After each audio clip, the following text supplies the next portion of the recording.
नमस्कार दोस्तों। डॉलर में मजबूती की वजह से रुपए पर दबाव बना हुआ है और ये गिरकर अब तक के अपने सबसे निचले स्तर पर पहुंच गया है। खैर, ये तो रही अब की बात, जबकि एक वक्त प्रधानमंत्री नरेंद्र मोदी ने गुजरात के मुख्यमंत्री रहते हुए रुपए की गिरती साख को लेकर मनमोहन सरकार पर निशाना साधा था। ये ऐसे नहीं होता मित्रों, मैं शासन में बैठा हूं, मुझे मालूम है इस प्रकार से रुपया इतनी तेजी से गिर नहीं सकता। अरे नेपाल का रुपया नहीं गिरता है, बांग्लादेश की करेंसी नहीं गिरती है, पाकिस्तान की करेंसी नहीं गिरती, श्रीलंका की करेंसी नहीं गिरती। क्या कारण है हिंदुस्तान का रुपया पतला होता जा रहा है? ये जवाब देना पड़ेगा आपको, देश आपसे जवाब मांग रहा है। गुजरात के मुख्यमंत्री नरेंद्र मोदी कहते थे कि जैसे जैसे रुपया गिरता है वैसे वैसे प्रधानमंत्री की साख गिरती है।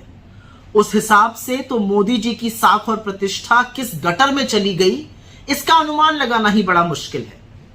26 मई 2014 को जब प्रधानमंत्री पद की शपथ ली नरेंद्र मोदी जी ने, तो रुपया 58 रुपए 86 पैसे था प्रति डॉलर। आज रुपया 23 मार्च को 83 रुपए 60 पैसे पर पहुंच गया।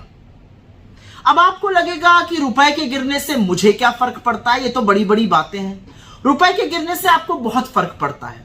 रुपए के गिरने का मतलब क्या है कि जो चीज पहले 60 में आ सकती थी अब वो 84 में आती है।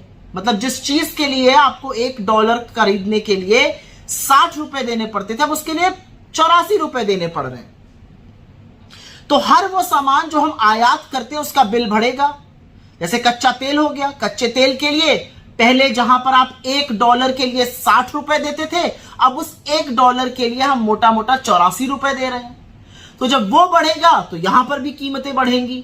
जब यहां पर कीमत पेट्रोल डीजल की बढ़ेगी, और क्योंकि डीजल से ही ज्यादातर ढुलाई का काम होता है, सब्जी, फल, अंडे, सामान इत्यादि सब महंगा होगा।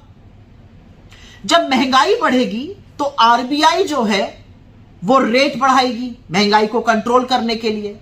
जब रेट बढ़ेगा तो ईएमआई बढ़ेगी।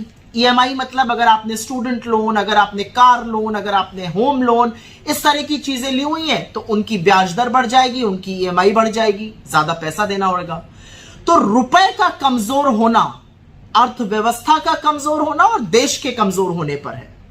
और असलियत यह है कि नरेंद्र मोदी जी को रुपया 60 से कम पर दिया गया था और उन्होंने रुपया 84 के पास पहुंचा दिया।